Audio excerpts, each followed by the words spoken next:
up for Brittany.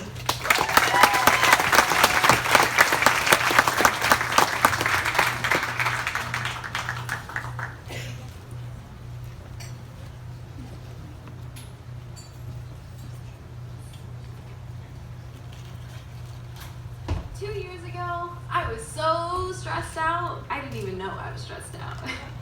Are you ready for my typical day? It goes something like this. I would wake up early in the morning. I would make sure my nephew was up in the morning so I could get him ready for school. I would take him to school. Then after I drop him off, I would go back home. I'd get ready for school. I went to South Mountain Community College. From there, I would go to classes. Then I would go to work, which was luckily on campus.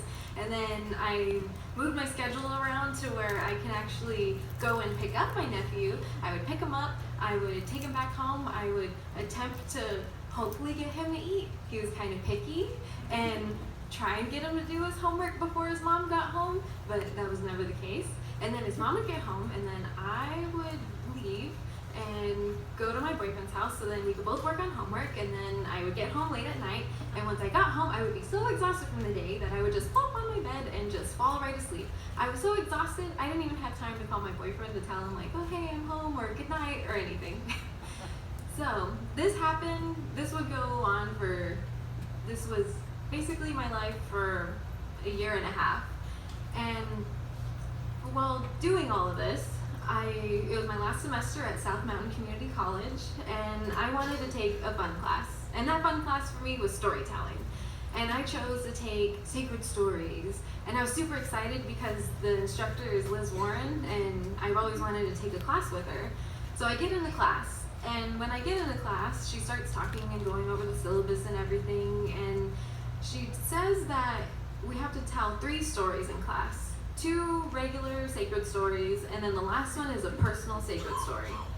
That terrified me because I was only 23 at the time, and everyone else was these awesome older women in class. They went through all these amazing experiences, things that I would never even imagine that I would be doing or anything, and here I am, just haven't fully lived my life yet or anything, and she wants me to tell a personal sacred story, and then it hit me. I had a dream earlier that year about my great-grandmother. She came to visit me when she passed away, and I felt like her message was something I wanted to tell. It felt sacred to me, so I knew that's what I had to tell.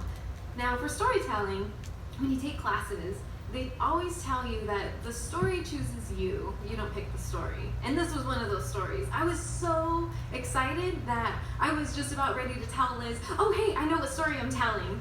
But I knew I had to get it, I knew I had to have someone help me work it through. So I went to my other storytelling mentor, Marilyn Torres, and I asked her, well, how would I tell a story about a dream and it would only take me 2 minutes to tell you? Well, first tell me what the dream was and then we'll work it out. Okay.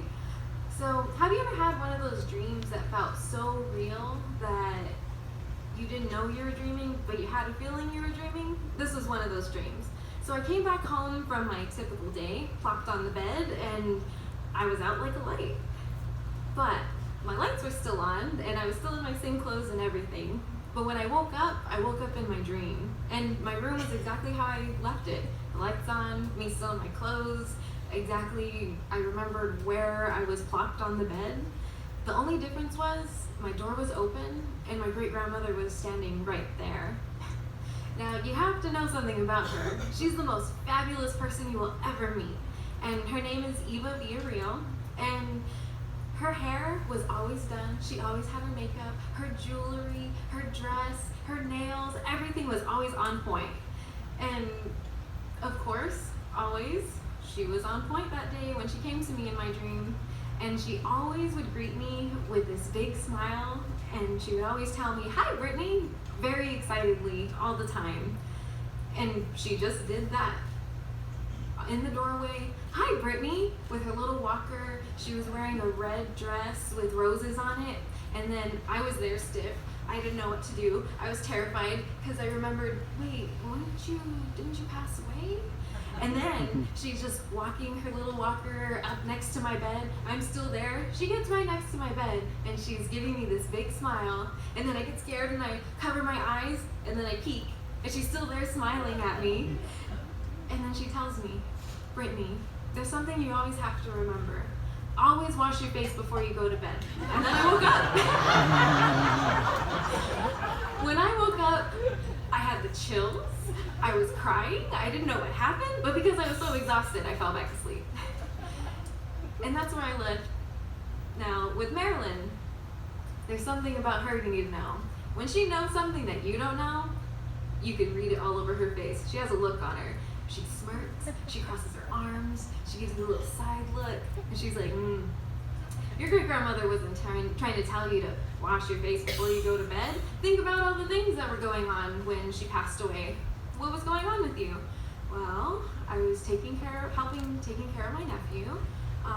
It was my last semester at South Mountain Community College, and I didn't know if I wanted to continue on with business, and I really didn't know what university I wanted to go to. There was a lot of unknowns that I didn't know on what I wanted to do.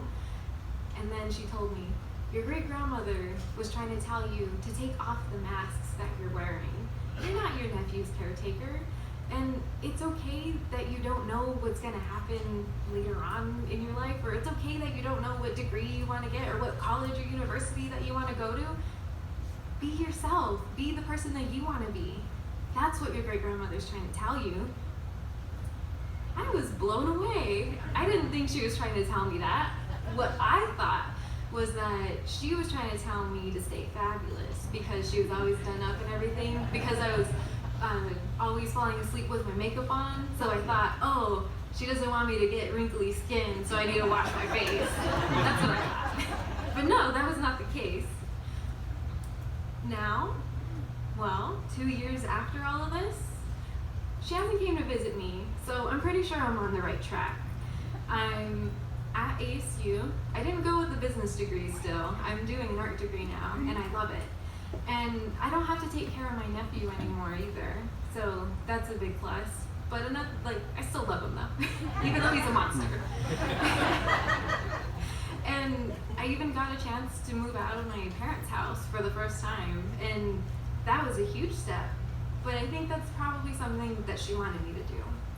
And I always think to myself, am I washing my face? I hope so. But I also hope that you all wash your face before you go to bed too.